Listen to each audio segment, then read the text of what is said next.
Hello, thank you for tuning in. This is the Diaspora Panel. We are the voice of the diaspora. I have with me, as always, I have Mr. Ademola Adisa, who is based in the United Kingdom. Mr. Adisa, you are welcome to today's meeting. Oh, thank you so much. It's nice being here. I have Mr. Olalawal in Canada. Mr. Lawal, you are welcome. Thank you for having me. I also have Mr. Olaitan Adediwa, who is in America. Mr. Adediwa, you are also welcome. Very happy to be here. My name is Dejelaya. I'm your host. I'm in Ireland. We want to say a big thank you to all our new subscribers. Thank you for subscribing. And we want you to share this message and all our other videos so that other people will be able to listen to them and benefit from them. We also thank you for all your comments, and we encourage you to keep commenting so that we will be able to know what you feel and we'll be responding to your comments. Please like the video and tell other people about it. So today, we want to discuss about oil cabals and coup plots. In the last few weeks, we've all heard the news about the coup plot to remove President Bola Tinubu from power. This coup d'etat was planned by some elitist cabals who are into oil. We were told that one of them has run away from Nigeria, and this person, we were told, has an oil refineries abroad. And based on this, President Bola Ahmed Tinubu saying that these cabals, they're not going to give him breathing space. And the best way to stop these cabals is by stopping them. So he has imposed a 15% tariff on all refined oil imports so that our local industry can, have the advantage. So basically, the Nigerian demonic stronghold, the oil cabals, they've tried so many times to stop our local oil refineries like Dangote from operating. They used NNPC to stop him. They used Pengassan, but it didn't work. They plotted the coup failed. So now that the president has taken them on, he has taken them on, he has engaged them now. He has looked into their eyeballs and he's saying, enough is enough. Demola, let me start with you. As the president now step on toes of the oil cabal, and will he pay the price? Oh, thank you, Deji. I'm very happy you said that the president has stepped on their toes, but I expect the president to crush their toes, not just to step on it, To crush it. to crush it totally, because those toes are not good for walking. This is the scenario in Nigeria. These are cabals. I remember Dangote saying that when he went into oil production, he thought the mafias, the greatest mafia on earth are in drug. But he found out that the drug mafias are nothing to the oil mafia. The oil mafia are so entrenched in Nigeria that they are already almost totally 99% almost took over Nigeria before the advent of President Bola Ahmed Tinubu. Just to recall again, our oil production, we cannot account for 95% of it before now. They were all they were stolen. They were not being paid for. They just did most of them have oil wells. They will drill and then siphon everything up without accounting for a penny. Mm. Now, they will not take it abroad. They have already have refineries abroad where they will now refine it and bring it back to us and also ask for subsidy on it. Our money, our oil, our petrol, and then they still ask for subsidy. And then when they even do that again, then they will still create artificial scarcity and will still pay more after the subsidy. They will never make it enough. So we queue for it, we suffer for it, and they become lord over us. That is the greatest sin that President Tinubu committed against them. They have various depots. They are not producing oil, they have depot. They are not refining oil, they have depot. Mm. Most of the international oil companies that are here are not producing, they are not refining. Mm. They have a lot of depot. I don't know what they are doing. And they also will take their oil over there, refine it, and bring it back at a higher cost for us. Mm. This is how Nigerians have been drained over the year for decades. Systematically, President Tinubu was taking his time and doing it gradually, but they have gone too far to try to kill him and instigate coup against him. Okay, madam. I'm gonna pause you. I'm gonna pause you there. What's that? Whose computer is that? Okay. So I'm gonna come next to you, Shukwa. So now that the president has drawn the battle line, before it was shadow boxing, it was hiding, they were hiding, but now the gloves are off. The president has decided to look the devil in the eye. So now that he has, landed the first punch, now that he has reacted to the coup by cutting their two arms, what do you think they're going to do next? Apparently, they're not going to fold their arms. They're going to react. Are we expecting another coup? Are we expecting an American invasion? What do you think is going to happen next? Yeah, thank you very much. So I want our viewers to see the progression in the response from these cabals, because first and foremost, it started with increased insurgency, more kidnappings, and all of that. That didn't seem to derail the government. I believe that was done specifically, to destabilize the government. Then that didn't look like it worked. They moved to the next level, which is to assassinate the president in a coup. That didn't work.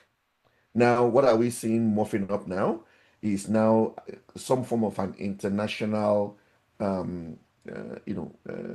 attack or intended attack led by the United States to try and move into Nigeria. So it is not going to stop, and it is not going to get easier. If they've tried something and it doesn't work, they will, move up the game to the next and escalate to the next level. What the Nigerian government needs to do also is to go very hard. So if you know the peoples who are the sponsors of terrorism, they don't deserve to be hidden. They need to be exposed. They need to be prosecuted. All of their gains from all of these activities should be confiscated, and they should be prosecuted to the full arm of the law. If they have international partners, because these entities don't act, alone. all these international partners also, they need to be exposed. I will say, for the Nigerian government, they should expect that what will come after this will be worse than whatever they've tried before. So, for me, I think this would also be a signal. If we don't consolidate on the gains that we've made now and build our country, we will basically be exposing ourselves, to whatever opportunity these cabals have, to try and, take the country out.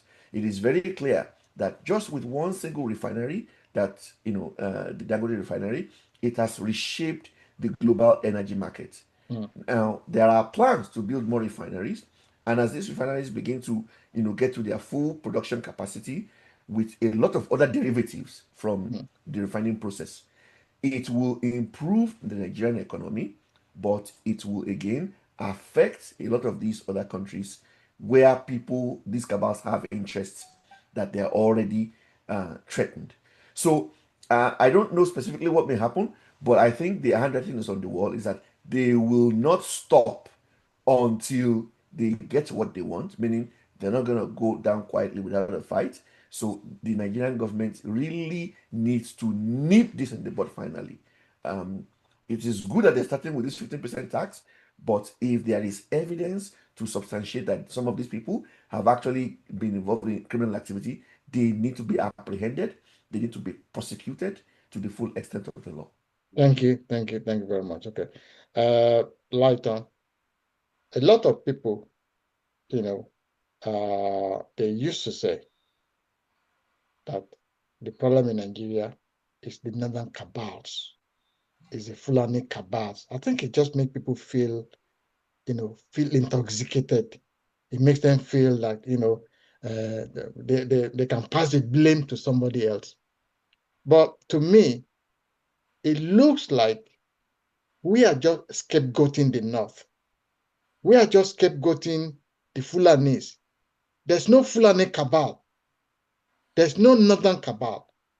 What we have in Nigeria is an elitist cabal, which is an amalgamation of all these oil-rich magnates, the business barons, the drug barons, all these rich, fat people. I think that is the real cabal, not so.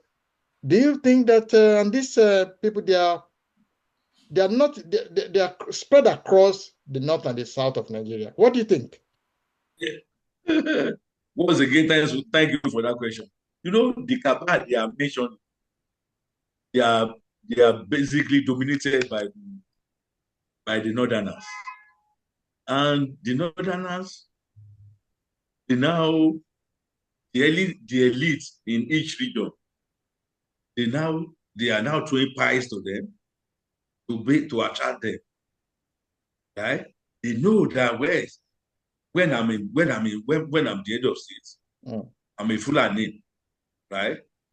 I will target the heavyweights, the elite in the southwest, in the south, in the northwest. I mean, in the south, in the southeast. Then I will attract them, give them high. Then they too, they will engage. I mean, they are elite too in their own domain. So whatever I did, whatever we want to say, I will be the one to dictate it. The issue of the military, when they were there, they are the one dictating. And who are the militaries? Who are people who are they are all basically they are Fulanis. So this is all what they are doing. And what they are doing is they are eating on our commonwealth, the wealth that belongs to every one of us. They share it among themselves to the extent that if you want to raise an eyebrow, the time to come, we give you this, stop talking. We give you this, they do all this stuff. So that is why they are saying. So anybody that wants to raise an eyebrow from the southwest, they will come, invite him, give him something. So that is how they form the cabal. And all what they are doing is anathema to the development of Nigeria. They will borrow money from the bank. They will not return. They will whatever the government property, they will annex it to themselves. So this is what they have been doing, right? And they are untouchable, right? But now, what this government is doing is, okay, systematically. It's not saying that, okay, you are not cabal, you are not this, you are not this. Like the cabal in the oil sector, what he did was, okay, let all license anybody that wants to set up refinery. The license around 4 refineries now in Nigeria. They will take off. If they are giving them 650 barrels daily. So it's something, because we are generating 2 billion barrels. So invariably they are cutting them. Tinubu is cutting them to this size, right? And which is better for Nigeria. Nobody wants to enjoy that monopoly again, right? So all what he's doing, are doing it gradually, are doing it gradually, are doing it gradually. But I know, like you right, like Shuko rightly said, they will fight back. It is not meant for anybody. For terrible situation, it needs a terrible attention. Tinubu should fortify himself. He should guide himself. Right? Thank you. Thank you very much. Thank you, Laito. Let me come back to Demola. There are many other superficial cabals in other areas. There is the Bureau de Change, who control the forex pricing. There are the Gencos in the power generation systems, who has not invested in the power systems, and they're causing a lot of trouble right now. There are the solid mineral cabals who are stealing who are mining our gold, mining the bauxite, mining everything without paying any kind of royalty. I think the minister for solid minerals is dealing with that now, and there are a lot of threats on his life, he said. So, Demola, is it not time for the president to deal with these different cabals in Nigeria and put an end to cabals? Yeah. Yes, the president have a duty and a responsibility to deal with anybody that is sabotaging our economy and that is the progress. But these are issues that are taking over decades, which cannot be all cannot be addressed or treated at a go. And you need to tread carefully so that he doesn't lose the fight by being overzealous. Yes, there are cabals in every sector of our economy, and most especially in the solid minerals. When in my younger ages days, when we know about the north, we know about the tin mining in the north, it was always been accounted for. The coal in the east have always been accounted for, and even the rubber from the west. All these resources are always being accounted for, and each regions are always very happy to displace whatever they have, and they were using it towards industrial development then. Our greater problem that destroy Nigerians are the military, and the most of those cabals are the lieutenant generals and former head of states, and that is why it's very difficult for people to start mentioning names, because these people are still there. They are still alive. They are still in power. They still have influence. But they've gone too far. And I expect the president to really take the bull by the horn once and for all. Name, shame, and bring all these people to account. They are in Bureau to change. Thank God the central bank has called about more than thousands of the Bureau to change were closed because they are being used to launder money, not only to speculate or rent seeking, but also to launder monies not in cartons, in containers. But thank God these are contained. We know about the generals and the retired officers that are aiding and abetting and crude oil theft before before the government. We are now being able to account for more than 95%, where we cannot even account for 5% before. And so we have a lot of cabal, even at the port. That is why they can import, they have control of the port. There's no, they don't are accountable. The immigration office are at their pocket. They don't pay any duties. They do whatever they like, and they bring in any contraband without any check, without anything. Okay. So these are a lot of things, and I believe the president is doing his best to bring all these people account, but he need to start naming and shaming them. Thank you. Thank you very much. So, Shupo, Nigeria so far has been taken off the grey list of money laundering institutions, which shows clearly that this government is clean. The president is not stealing money. The vice president is not stealing money. The ministers are not stealing money. We don't know about the governors, but so far the executive in Aso Rock, there is nobody there that is doing any hanky-panky. That's why all these money laundering institutions have struck Nigeria out of their list. So Nigeria has been given a clean bill. So, in your view, as an obedient, would you say this? Will you vote? Will you give a vote of no of confidence to the Tinubu government? Is it doing well? Yeah, absolutely. I think it's a laudable accomplishment. I think the FATF, in its planetary meeting, October 22nd, I believe, to 24th,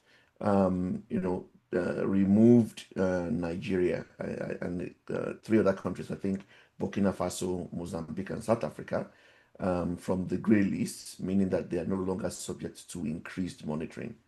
Now, there obviously are efforts that should be maintained, to sustain, this achievement. But one of the things that I think it does very well is actually it will increase investor confidence, in investing more in Nigeria. I think it's a laudable accomplishment. It will help in bringing more investors, and will open the Nigerian economy up for a lot more direct foreign investment funds. As an obedient, I think it shows that the government, is very serious about, tackling corruption.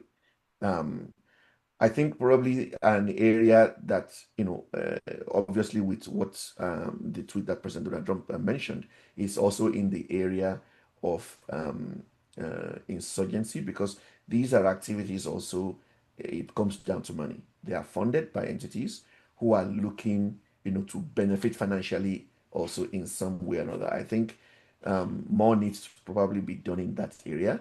And that on its own too will also make it very clear that this is not a religious issue. It is more around ethnic, territorial and financial, issues, so to speak. So as an obedient, I think it's laudable. I think, we should give credit to the government where credit is due.